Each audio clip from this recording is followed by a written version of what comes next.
Early in-person voting is starting this week in a number of states, including Arizona on Wednesday. It's a battleground that's at the epicenter of security concerns when it comes to the upcoming election. Wrought iron fencing, police forces, and security cameras are just some of the efforts officials are making in Maricopa County in particular. And joining us now with her reporting on these efforts is Bloomberg's Jamie Tarabay in our Washington, D.C. studio. So, Jamie, obviously they are trying to do a lot to physically secure the areas in which the vote is happening and being tallied. But what other security measures are necessary that aren't necessarily physical threats, cyber threats, for example? You know, one of the most interesting things is that they've done so many different drills to shore up the security side for election workers. They've done deep fake exercises where they've actually done exercises where election officials will have done phone calls to election workers, but it's not really the election official, it's a deep fake of them, and really explaining to these people how the technology can be used to be weaponized to to influence the vote, or at least influence their behavior. So it's just, there are so many different things that they're doing, and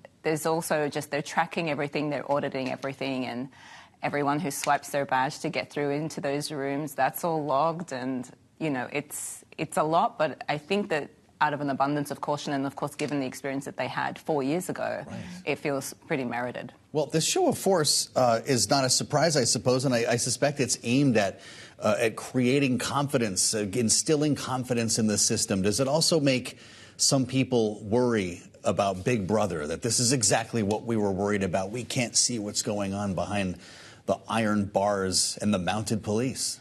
I feel like in Maricopa County in particular, they've done so much to address that. They have opened the tabulation center for tours, and they've gone through things like, this is how we verify your signature, because one of the conspiracy theories was that unsigned or fake ballots were being used and counted as votes.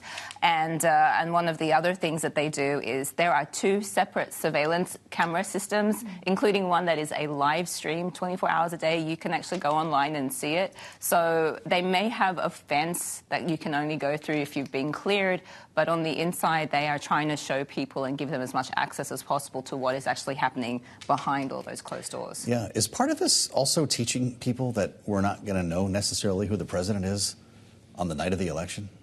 Yes. But I think that in Arizona they have a high percentage of mail-in voter ballots, and so the count will definitely be happening, but there is definitely an expectation in Maricopa that they will not have a result before the end of the day.